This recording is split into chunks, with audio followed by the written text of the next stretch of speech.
Assalamualaikum warahmatullahi wabarakatuh. Shalom, Om Swastiastu. Namo Buddhaya. Salam kebajikan. Piye kabar Bu? Jadi di sini kami akan memperkenalkan anggota kelompok kami. Mulai dari saya Cindy Erika Putri, absen 9. Saya Gabriel Patricia, absen 15. Saya Jessica Melana Putri, absen 18. Saya Tessa Monica, absen 35.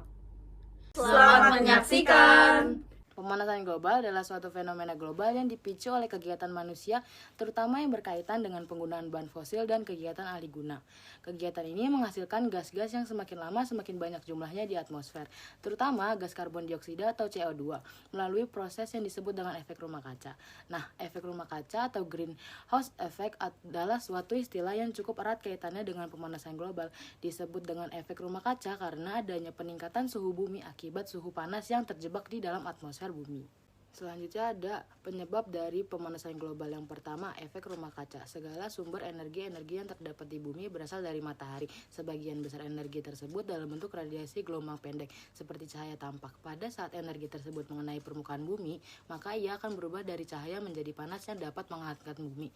Permukaan bumi kemudian akan menyerap sebagian panas tersebut dan sisanya akan dipantulkan kembali. Sedangkan sebagian panas akan tetap terperangkap di atmosfer bumi, sehingga menyebabkan menumpuknya jumlah gas rumah kaca seperti karbon dioksida, metana, dan air yang menjadi perangkap dari gelombang radiasi ini, sehingga akibatnya panas tersebut kemudian tersimpan di permukaan bumi. Sebenarnya efek rumah kaca ini dibutuhkan oleh setiap makhluk hidup yang ada di bumi.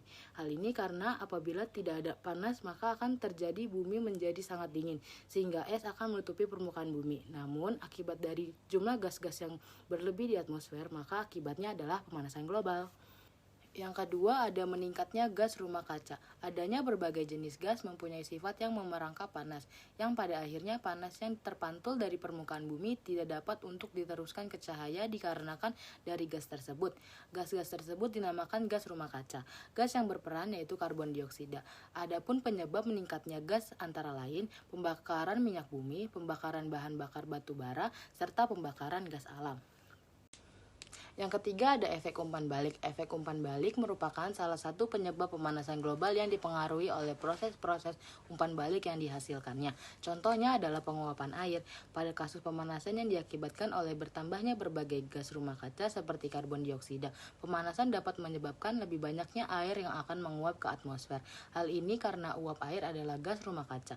Pemanasan ini akan terus terjadi serta dapat menambah jumlah uap air yang ada di udara sampai tercapai kesetimbangan konsentrasi uap air. Umpan balik dapat menghasilkan kemampuan dalam memantulkan cahaya atau albedo oleh es. Pada saat temperatur global meningkat, es yang berada di dekat kutub akan mencair dengan kecepatan yang terus meningkat. Bersama dengan melelehnya es, maka daratan atau air di bawahnya terbuka. Daratan maupun air mempunyai kemampuan untuk memantulkan cahaya lebih sedikit bila dibandingkan dengan es, dan akibatnya akan menyerap lebih banyak radiasi matahari. Hal ini akan menambah pemanasan sehingga dapat menimbulkan es yang mencair menjadi siklus berkelanjutan. Yang keempat, ada penggunaan CFC yang tidak terkontrol. Chlorofluorokarbon atau yang biasa disingkat dengan CFC merupakan suatu bahan kimia yang digabungkan menjadi suatu bahan guna memproduksi peralatan, khususnya untuk peralatan rumah tangga. CFC pada umumnya terdapat pada AC dan kulkas. Yang kelima ada polusi kendaraan yang berbahan bakar bensin. Kendaraan merupakan salah satu penyebab terbesar dalam terjadinya pemanasan global. Hal ini karena polusi yang dihasilkan oleh kendaraan yang berbahan bakar bensin yang mana hasil pembuangannya menghasilkan gas karbon dioksida yang berlebihan. Gas tersebut menjadi penyebab utama dalam terjadinya pemanasan global. Sebab karbon dioksida merupakan gas yang dapat memerangkap panas sehingga panas tersebut tidak dapat keluar ke angkasa. Keenam, polusi metana oleh peternakan, perkebunan, dan pertanian. Gas metana juga menjadi salah satu penyebab terbesar sebagai penyebab dalam terjadinya pemanasan global. Gas metana berasal dari berbagai macam bahan organik yang kekurangan oksigen yang merupakan hasil pencemaran bakteri. Sedangkan pada peternakan, contohnya usus hewan ternak dan meningkatnya produksi hewan ternak, maka juga ikut meningkatnya gas metana yang dilepaskan ke permukaan bumi. Yang ketujuh, kerusakan hutan. Hutan mempunyai fungsi guna menyerap karbon dioksida serta mengeluarkan oksigen. Apabila hutan rusak akibat pembakaran dan penebangan, maka yang terjadi ialah sedikitnya jumlah karbon dioksida yang dapat diserap hutan, serta semakin banyak karbon yang berkumpul di atmosfer sehingga mengakibatkan pemanasan global. Kedelapan, lapisan ozon yang semakin menipis. Lapisan ozon berguna untuk melindungi penduduk bumi dengan cara memfilter cahaya matahari supaya gelombang yang berisiko tidaklah sampai ke bumi. Dengan banyaknya gas di udara dapat mengakibatkan kebocoran susunan ozon. Kebocoran ozon dapat berlangsung setiap waktu, sementara sistem pengembaliannya membutuhkan waktu lama. Mungkin saja satu waktu susunan dari ozon akan benar-benar hilang. Kesembilan, pembusukan sampah organik secara alami. Adanya sampah-sampah organik yang ditampung di tempat pembuangan akhir atau TPA akan mengalami proses pembusukan secara alami. Proses pembusukan tersebut mengakibatkan sampah akan mengeluarkan gas metana. Hal ini dapat dikatakan pengumpulan serta penampungan sampah di TPA hanya penyelesaian sementara yang terkait dengan masalah kebersihan kota. Banyaknya sampah yang dibiarkan akan menjadi sumber pencemaran gas metana. Gas metana adalah salah satu komponen dari gas rumah kaca yang kekuatannya sekitar 21 kali lipat apabila dibandingkan dengan gas karbon dioksida. Dan ini menjadi salah satu faktor yang berpengaruh terhadap pemantulan panas dari bumi. Pembusukan sampah organik dapat terjadi pada limbah peternakan, pertanian, dan sebagainya. Yang ke-10, banyaknya bangunan yang menggunakan rancangan rumah kaca. Akhir-akhir ini banyak dibangun bangunan-bangunan tinggi yang menggunakan rancangan rumah kaca. Adapun efek yang ditimbulkannya ialah rumah kaca tidak dapat menyerap matahari, akan tetapi memantulkannya ke udara. Oleh sebab itu, semakin banyak bangunan yang menggunakan rancangan rumah kaca, maka semakin panas pula suhu permukaan bumi. Selanjutnya itu dampak dari pemanasan global. Sebenarnya tidak ada dampak positif langsung dari pemanasan global.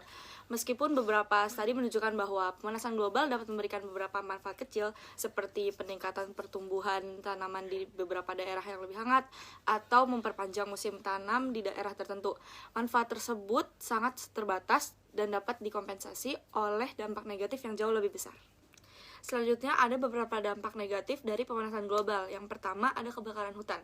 Kenaikan suhu udara yang tinggi dapat memicu terjadinya kebakaran hutan. Hal ini akan membuat hutan menjadi gundul serta asap yang dihasilkan akan mencemari air, tanah, dan udara. Selain itu, asap yang dihasilkan juga dapat mengganggu kesehatan. Yang kedua, mencairkan es di kutub. Naiknya suhu di udara dan di dalam laut akan membuat es di kutub-kutub bumi mencair. Mencairnya es-es tersebut akan meningkatkan volume air laut. Nah, serta yang ketiga, terjadinya wabah penyakit karena kenaikan suhu akibat pemanasan global.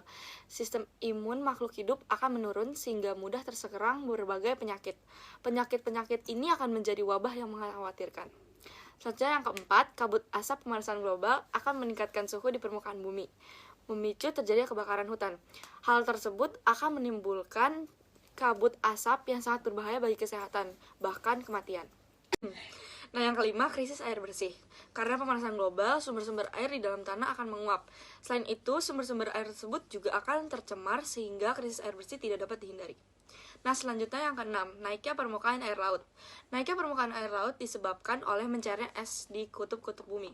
Lama-kelamaan, hal ini akan menyebabkan banjir di wilayah sekitar. Bahkan dapat membuat pulau-pulau kecil tenggelam.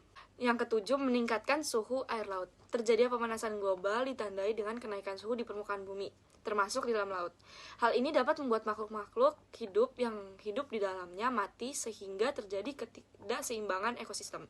Yang kedelapan, rusaknya terumbu karang. Pemanasan global akan membuat suhu dan keasaman di air laut. Kedua hal ini akan membuat terumbu-terumbu karang mengalami pemutihan dan lama-kelamaan akan rusak, bahkan hilang. Rusaknya terumbu karang akan membuat ekosistem laut menjadi tidak seimbang, serta flora dan fauna laut akan mati. Jadi, di sini saya akan membahas mengenai cara mengatasi pemanasan global. Yang pertama itu mencegah karbon dioksida dilepas ke atmosfer dengan menyimpan gas tersebut di tempat lain. Nah, cara ini disebut dengan carbon sequestration, menghilangkan karbon. Yang kedua adalah mengurangi produksi gas rumah kaca. Nah, ada cara-cara lainnya yaitu seperti melakukan reboisasi dan memperluas area tumbuhan hijau. Sebab mereka dapat menyerap karbon dioksida dalam proses fotosintesis. Yang kedua, tidak melakukan penebangan liar dan melakukan deforestasi atau penggundulan hutan. Yang ketiga, mengurangi pemakaian batu bara, gosalin, atau bahan bakar organik lain. Yang keempat, berpergian dan kendaraan yang ramah lingkungan, contohnya menggunakan sepeda. Yang kelima, gunakan alat elektronik yang hemat energi. 6. Mengurangi pemanfaatan produk yang mengandung chlorofluorocarbons atau CFC serta menggantinya dengan produk ramah lingkungan. Yang ketujuh, daur ulang sampah organik dan pisahkan sampah kertas, plastik, kaleng agar dapat didaur ulang. Dan yang terakhir, membatasi kegiatan merokok. Selanjutnya kita akan bahas mengenai hasil kesepakatan dunia. Yang pertama yaitu adalah IPCC, Intergovernmental Panel on Climate Change. Cara mengatasi pemanasan global sesuai kesepakatan dunia internasional adalah mendirikan IPCC. Pendiriannya dilakukan pada tahun 1988, diprakarsai oleh Badan PBB untuk lingkungan, yaitu United Nations Environment Program dan Organisasi Meteorologi Dunia atau World Meteorology Organization. Pendirian panel antar pemerintah sebagai cara mengatasi pemanasan global sesuai kesepakatan dunia yang dikenal dengan IPCC, yaitu Intergovernmental Panel on Climate Change, terdiri atas 300 lebih pakar perubahan iklim dari seluruh dunia. IPCC berserikat di Jenewa, Swiss, dan bertemu 1 tahun sekali di sebuah rapat pleno yang membahas 3 hal utama. Yang pertama yaitu adalah informasi ilmiah mengenai perubahan iklim. Yang kedua, dampak, adaptasi, dan kerentanan. Yang ketiga itu adalah mitigasi perubahan iklim. IPCC memberikan kesimpulan emisi gas rumah kaca yang dihasilkan dari aktivitas manusia, memberikan kontribusi pada gas rumah kaca alami, dan akan menyebabkan atmosfer bertambah panas. IPCC memperkirakan penggandaan emisi gas rumah kaca akan menyebabkan pemanasan global sebesar 1,5 sampai 4,5 derajat Celcius. Yang kedua, kita akan bahas mengenai Protokol Kyoto. Cara mengatasi pemanasan global sesuai kesepakatan dunia adalah diadakannya Protokol Kyoto. Protokol Kyoto diadopsi pada sesi ketiga konferensi pihak konferensi UNFCCC pada 1997 di Kyoto, Jepang. Semua pihak dalam UNFCCC dapat menandatangani atau meratifikasi Protokol Kyoto, sementara pihak luar tidak diperbolehkan. Negara-negara yang meratifikasi protokol sebagai cara mengatasi pemanasan global sesuai kesepakatan dunia ini berkomitmen untuk mengurangi emisi atau pengeluaran karbon dioksida dan 5 gas rumah kaca lainnya. Begitu pula bekerja sama dalam perdagangan emisi jika mereka menjaga jumlah atau menambah emisi gas-gas tersebut yang telah dikaitkan dengan pemanasan global. Jika sukses diberlakukan, Protokol Kyoto diprediksi akan mengurangi rata-rata cuaca global antara 0,02 derajat Celcius dan 0,28 derajat Celcius pada tahun 2050. Yang ketiga, ada Asia Pacific Partnership on Clean Development and Climate, atau APPCDC. Cara mengatasi pemanasan global sesuai kesepakatan dunia mengadakan kerjasama dalam Asia Pacific Partnership on Clean Development and Climate, atau APPCDC. Kerjasama internasional sebagai cara mengatasi pemanasan global sesuai kesepakatan dunia seperti APPCDC bersifat sukarela. Dilakukan di negara Australia, Kanada, India, Jepang, Republik Rakyat Cina, Korea Selatan yang mulai mengumumkan pembentukan pada tanggal 28 Juli 2005. Menteri Luar Negeri, Lingkungan, dan Energi dari negara-negara peserta sepakat bekerjasama dalam pengembangan dan transfer teknologi untuk mengurangi emisi gas rumah kaca yang bersesuaian dengan UNFCCC dan perangkat internasional lainnya seperti Protokol Kyoto. Kesepakatan yang keempat yaitu adalah Protokol Montreal. Cara mengatasi pemanasan global sesuai kesepakatan dunia adalah mengadakan Protokol Montreal. Ini sebuah traktat internasional yang dirancang untuk melindungi lapisan ozon.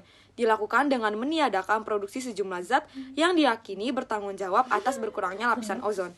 Traktat ini berlaku sejak 1 Januari 1989. Traktat difokuskan pada beberapa kelompok senyawa hidrokarbon, halogen, yang diyakini memainkan peranan penting dalam penipisan lapisan ozon.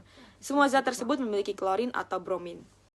Nah, kesimpulan yang bisa kita ambil, pemanasan global yang terjadi saat ini adalah akibat dari perbuatan kita sendiri.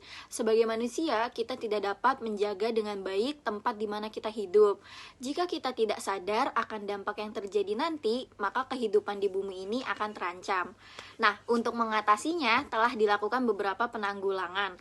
Penanggulangan ini akan efektif bila semua pihak turut serta untuk melakukannya.